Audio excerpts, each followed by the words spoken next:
Welcome to Canadian Justice. I'm Christine Van Gyn, and today we're discussing how new and futuristic technologies like artificial intelligence can impact how law is practiced. And we'll be talking about the risks and benefits of using these technologies. Many of you may be familiar with the new AI chat bot, ChatGPT, a powerful AI language model or machine learning model. It can generate human like responses to prompts. This technology can help lawyers in many ways. Much of legal work is writing, things like pleadings, research, memos, and letters. It could also assist with access to justice by helping lay people research legal questions or making legal services more efficient and cost effective. How is this tool being used now? And what is its potential and what are its risks? Here today to discuss this are three experts. Paul-Eric Veal is a lawyer with Lenser Slott. Monica Goyal is the Director of Legal Innovation with Caraval Law, and Colin Lachance is a legal technology entrepreneur. Thank you all so much for joining me today. Let's start with ChatGPT and maybe explaining that technology for those of you who may not have tried it, for those of our viewers who haven't experimented with it. Monica, at a very high level, can you explain what this technology does and how it works? So, at a high level, so first of all, ChatGPT, which is based on this GPT technology, built by OpenAI. It's been trained on one article I read said 100 trillion pieces of information. So this is information that's on the internet. So it's been trained on a vast amount of information. And so the way that you use it is you input a query. So it could be a question. You could ask the system to generate a piece of text. So it could be a poem, a blog post, a letter, and it will generate its best guess at what that answer should be to the question that you've posed. And it does a pretty good job. And this is what I think has created so much interest in this tool. Now, one of the stories that has shocked a lot of people is the story coming out of the US, Paul-Eric. It's a case where a US lawyer, a lawyer in New York, used ChatGPT for some legal research.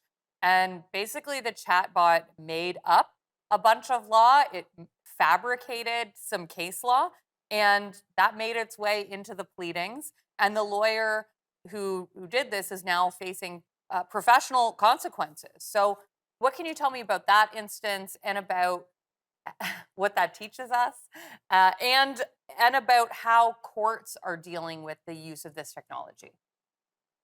Sure. So there's a lot in that question, but starting off, I mean, I think the key thing that that story shows is that the buck still stops ultimately with the lawyer. ChatGPT is a tool, but it's not an infallible tool, and it's one where if a lawyer is going to rely on it, at least for the time being in the scope of their practice, they have to take responsibility because ChatGPT, very well known, is prone to hallucinations. That's getting better, but if you ask ChatGPT point blank, give me sources for Proposition X, it will give you sources for Proposition X, whether they exist and whether they're real or not. And so that's, to my mind, not a knock on ChatGPT per se. That's a knock on how we all go about, at least right now, using ChatGPT. Colin, I'd like to get your take on that story and what you think it shows us about lawyers' approaches to the technology and perhaps the court's approach as well. We've got about a minute.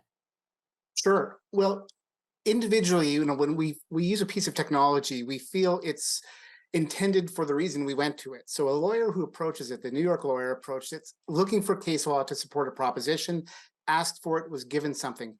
What he missed out on understanding is that it's not a database. The strength of the model is in organizing language.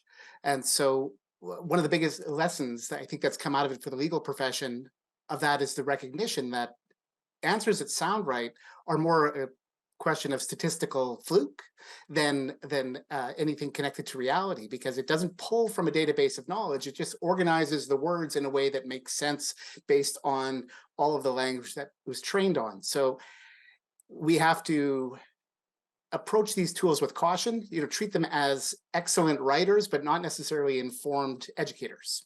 I mean, even if I were to use a traditional legal database to look up case law, I would still read the case before citing it. So it's an important step was missed here. We've got to go to commercial break, but we will be right back.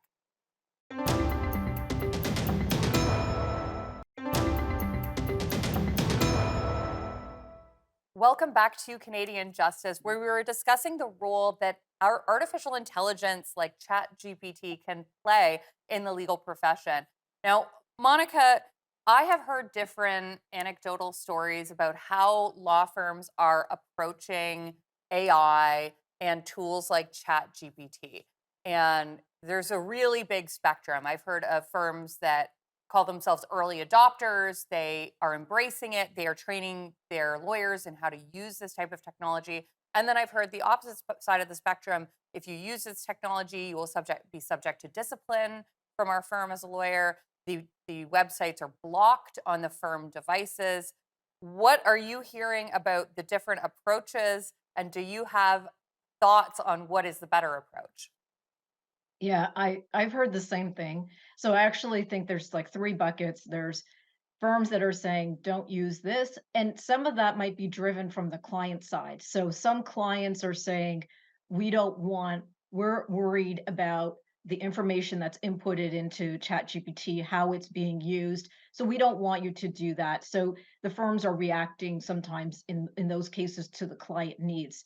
Then there are firms who are creating their own private instance. So I've heard of some firms that are creating a private instance of ChatGPT. So it's like, don't use the public one, use this private one where we have vetted and we have thought about the security needs for our firm.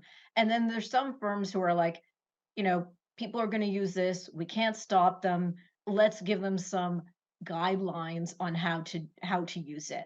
Now, I personally think that these tools, like we're on GPT 4.0. Uh, I heard that at the end of the year, we're going to have GPT 5.0. Every iteration, GPT seems to improve a lot. So I don't think it's going to be an answer to say we shouldn't be using it. We've also heard that Microsoft is going to be also including the GPT as a co-pilot into their system. So, it's something that we're going to have to embrace, and we're going to have to think about how are we going to use it. It's the same, I think, analogy as cloud solutions. At one point in time, you know, um, law firms were taking the approach we shouldn't use cloud applications, and now everybody is using cloud applications. So, that's my kind of thoughts about that. Colin, I want to pick up on something that Monica raised there, which is the issue of client confidentiality, Mhm. because these are machine learning, right? So the AI incorporates the prompts and the questions in and the responses that it generates, and it learns from those, and it incorporates it into the technology. So what are some of the client confidentiality concerns that lawyers or clients might have, and is there a workaround for that concern? Sure, I'll start with the workaround, then I'll come back to the concerns. The workaround is there actually is the ability to opt out. So the ChatGPT is available on a paid subscription basis, and within the people who have those paid subscription options can opt out so that their information is used to process their questions, but not contributing to the underlying training of the system. And there's unbundled versions where the technology can be used by technology companies that automatically precludes the use of the information. And Monica mentioned the Microsoft Word version that's coming, and that version as well will not send information for training. But to the concerns are the exposure of client confidential information beyond the bounds of what's expected or reasonable in the circumstances. And those differences between the types of tools are often lost on the user. So the concerns tend to be that if you're informing your question into these tools by uploading client confidential information, whether it's a few passages or a document, you're sharing that information into an environment that you don't know where it's going. And so the decisions around that some firms are taking, it's really ground around that, despite the fact that there are some safeguards to minimize that level of exposure. Paul, Eric, is there anything you want to add in about a minute on this client confidentiality concern or the question of should we early adopt ChatGPT or should we put serious restrictions on its use by lawyers? Yeah, I guess what I'd say is this. So, the line that is often repeated by a guy named Ben Allery, who's behind a very successful product called Blue Jay Legal, his line always is AI won't replace lawyers. Lawyers who use AI will replace lawyers who don't use AI. And over the longer term, I think that's true. And as a result, I think it's very important that law firms recognize that they need to train folks on how to use this properly. That doesn't mean not putting in appropriate safeguards, and the Right, safeguards Colin has described are the right ones, right. but we need to be looking Mhm. at this and thinking about how to use these tools. We've got to go to break, but we'll be right back.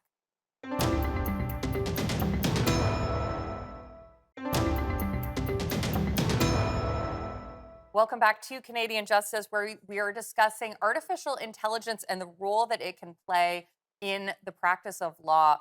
Paul, Eric, I want to talk now about the quality of answers that we get from ChatGPT. I've played around with it a little. I think a lot of people have. But how deep an understanding of legal issues do AI chatbots actually have? I mean, one of the hardest things in law school is actually pulling a ratio out of a case and determining the principle out of a case. I understand it could summarize a case, but how good are these AI technologies at getting at the nuanced issues of determining things like jurisdiction? How much of that is taken into account in the responses we get? Um, so, short answer at the moment, I think they're not great. So, to my mind, ChatGPT is and similar technologies are much better for um, doing a thing than answering a question. So, as a silly example, I was sitting at home one night watching The Office, the American version, which I love, and I thought, "Hey, ChatGPT, could you write me an episode of The Office, but where everyone in the office is lawyers?" And it did a great job of producing a script of that. It was very funny with just the right styles. It's great at that. But you ask it a fairly basic legal question where it has to sort of draw on external knowledge is what we'd be asking it to do. It's not great at that. And so I think where ChatGPT potentially has more promise, not necessarily today, but very soon, is in the um, here is the legal framework that we're operating within. Draft the letter, draft the pleading, sort of create the content as opposed to answer the question. Colin, one of the other concerns or complaints I've heard about ChatGPT is this concern about bias in the responses. A common example is ideological bias. Mhm. So, is this a concern for the legal profession, and what can be done about that issue? I think the concern begins with the degree of reliance that the user puts on it, whether that user is a lawyer or a member of the public. The bias can come in several forms. Some could be expectations about roles, gender roles, racial stereotypes, and others. Other biases could be in terms of it was exposed to probably 100 times more American law than Canadian law. So when you're asking a general legal question, say, what is the principle of ABC in circumstance one, two, three? Uh, it's more likely than not to draw on its understanding of American law. So the biases come in a variety of forms. So there is a trust but verify element associated with this, but it's the way I've suggested others approach it is assume it is a well-meaning but slightly undereducated person who works for the other side. They're not your best employee that you've hired. They're not your newest employee. They're the employee of the other side who's not trying to deceive you, but maybe doesn't quite have it all right. So apply that level of scrutiny to the outputs, and you'll be more likely to spot the inherent bias in what you receive. Monica, one of the other things that I have as a concern is that ChatGPT it might not be up to date, right? The law changes very, very rapidly.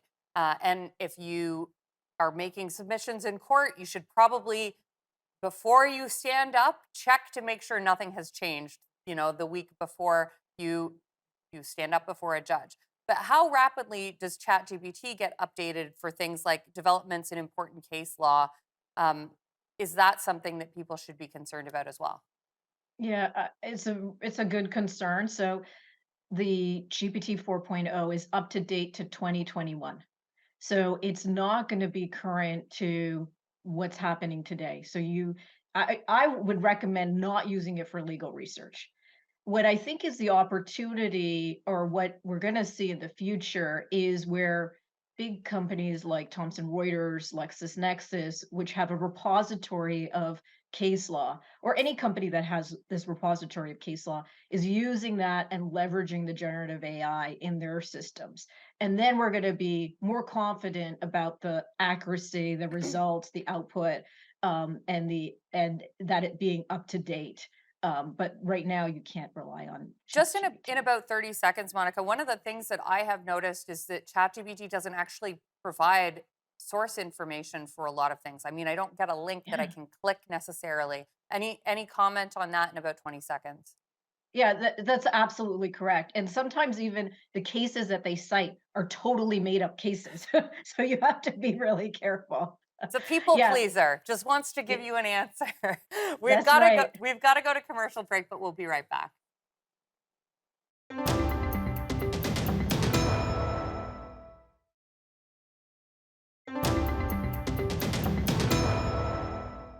Welcome back to Canadian Justice, where we are discussing artificial intelligence technologies like ChatGPT and how they can impact the legal profession.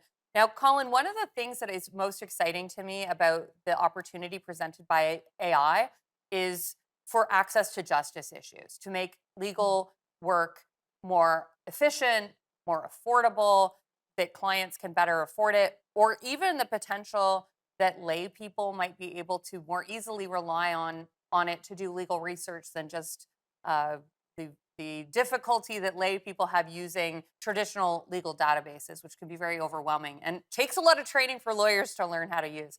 What do you want to? Yes. What do you think about the opportunity for improving access to justice with these tools?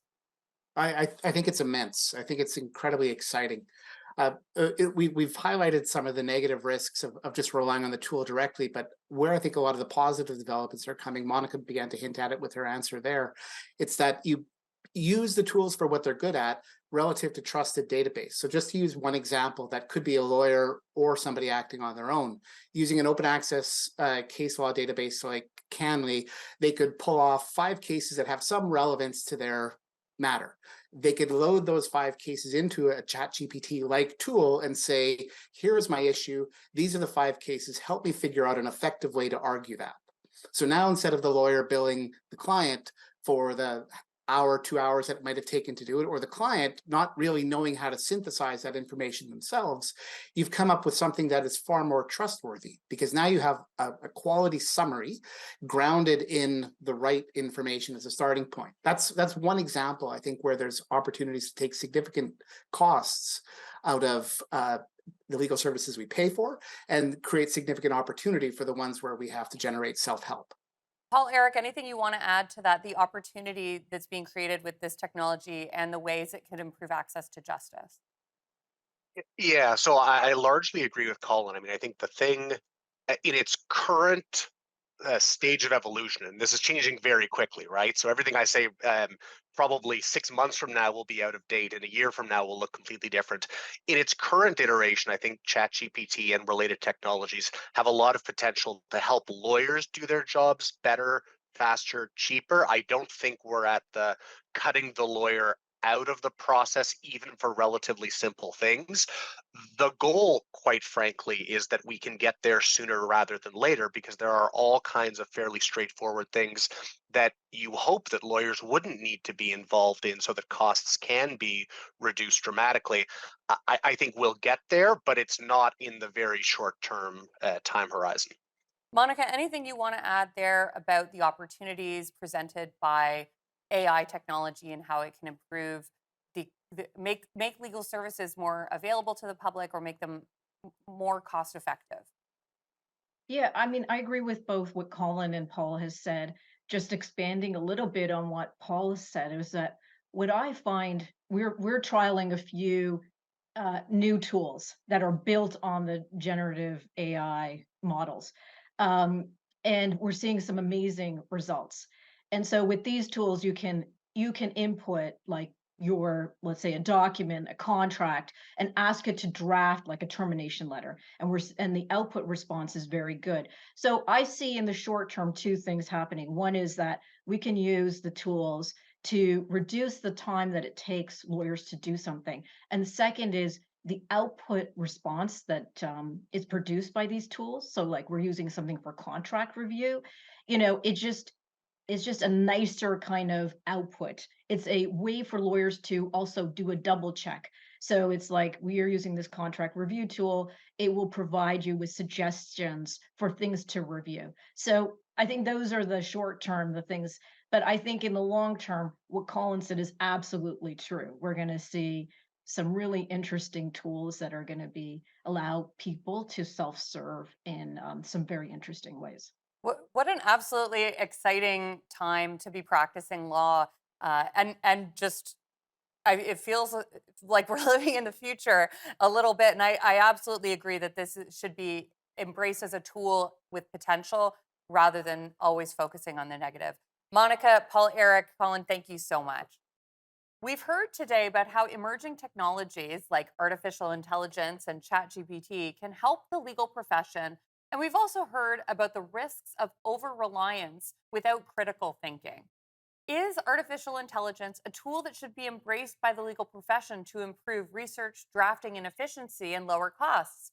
Or is the technology an existential threat to all service professionals? You be the judge. Thanks for watching, and remember, a freer Canada starts with you.